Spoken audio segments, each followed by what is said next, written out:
So we've gone and looked at Grant Cardone's TikTok channel. Let's get started. There's the top 5 and the bottom 5 averages. So primary topic in the top and the bottom is money. Talking about money is not the difference. And really that's his brand. He talks all about money, 10x your income, 10x your goals, 10x everything. Here is something that is consistent. For the bottom performers, it's off camera 60% of the time. And the top performers are to camera or interview. So this is a pattern. Look people in the eye. And sometimes it's okay to not look at people sometimes, as long as they understand why the hell you're not looking at me. So the length, his average videos are obviously around the 30-second mark. Now, I'm gonna go through the titles and the edits and the hooks. So this title, Stop Doing This Money Mistake. That's the lowest performer, and it's no slouch, you know, it's got 44,000 views. I'd be really happy if my lowest performance were 44,000, 1,653 likes. I think that title would have worked really, really well. And it did work really well, maybe 5 or 6 years ago.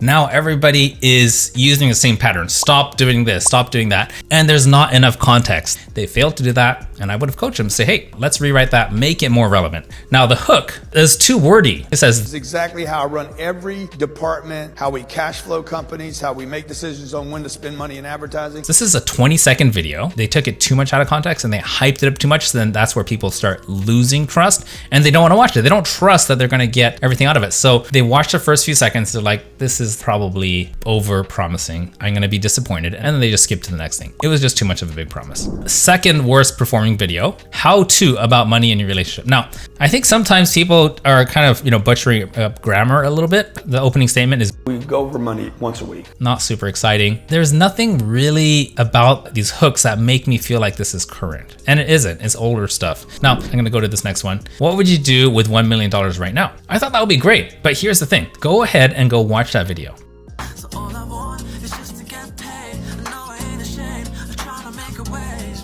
There was actually no content as per him speaking, and I think people would have felt misled. This one here, do you think money makes you happy? It's an okay title, but kind of cliche. Money, happiness, that thing. Somebody asked me, hey, does money make you happy? I'm like, I was never trying to be happy. The edit should have cut straight to, I was never trying to be happy. That would have gotten my attention better than somebody asked me. Topic is money. Looking off camera again, did not nail eyeballs to eyeballs with the viewer. So this one's been around the longest and still one of the lowest performers. If you can make $10, you can make $1 million.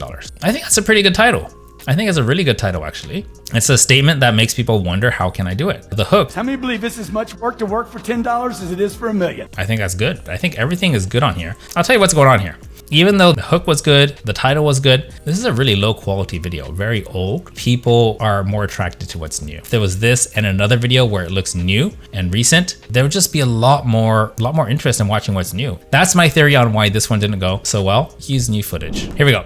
Let's look at the top performers. Fifth highest performing video had 876,100 and it had 38,800 likes. You should overpay your employees. I'll tell you why I think this title worked. It worked because people feel like everything is polarizing. So there's two sides of this, right? And he is tapping into this by saying the hook. The first thing he says is, you should overpay your people, not underpay them. And he goes into a number there. He's talking about money and the format is off camera. So what's interesting here is this is a live environment. And the context of why he's not looking at you is very, very clear. So if you are not going to look at the camera, make it clear why you're not looking at the camera. Otherwise, don't use it. Let's go to the next one at 1 million views. Why real estate prices will keep going up. This is interesting because Kevin O'Leary's here with him. And what's cool about this is you get to share his audience. People who like Kevin O'Leary are going to understand that there's some relationship between these two. A lot of people are probably going to like Grant Cardone as well. Here's the thing, because he's talking about something that matters to people right now, that is going to hit a nerve, strike a nerve with everybody who's investing in real estate. That hook, the very first thing he said, there's a reason Miami real estate is up 40% in the last 18 months or something. So what we're seeing here is it's an interview format and the camera is cutting back and forth between these two guys. We're seeing the context of why it's off camera and who the person is talking to. Therefore, it is a-okay to be looking off camera. Let's go to the third most popular, most viewed video on Grant Cardone's TikTok. How much money I make owning 9,000 apartments. That's a really good title. And in fact, when I saw that, I'm not a big real estate kind of person, but this is still interesting.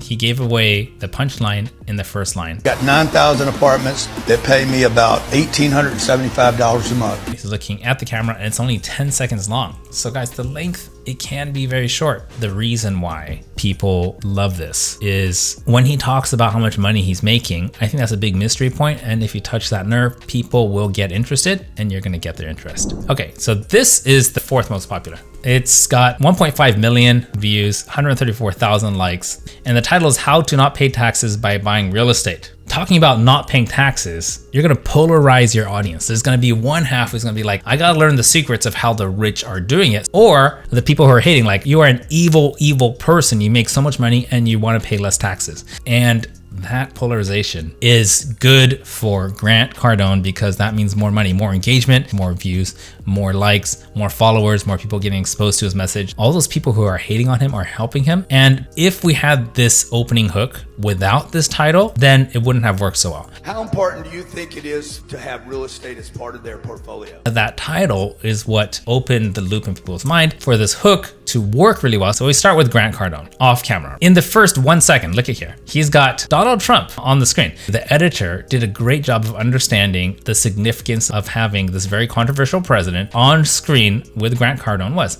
And if you don't have the opportunity to book someone as famous as Donald Trump, then look for the authority in your space, interview them, and when people recognize their face, it's gonna have some level of success for you. Maybe not quite this level, but it will help. Now let's go to the very last one here. The most successful video. He had 2.6 million views, 226,000 likes, about a $50 million private jet to not pay taxes.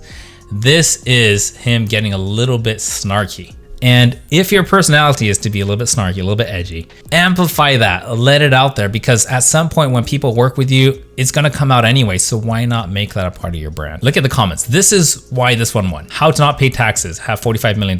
Rich don't pay taxes. Laws are written by the ultra rich. Like, all these things are his haters, the top ones. And that's why it's got so many views. He welcomes all 1,643 comments, and it's mostly people who are saying, what a horrible person. The main thing you wanna take away from this is 90% of the videos were not him sitting down to create content. Like, he didn't face a camera. What he did is he repurposed, scanned through everything and find those moments, whether it's 10 seconds or 60 seconds, turn it into all the content you need to power your content machine for your business. If you're somebody who's looking for somebody to help you create this kind of content for TikTok, for Instagram Reels, for YouTube Shorts, hit me up and let's see if we're a good fit to work together. Bye for now.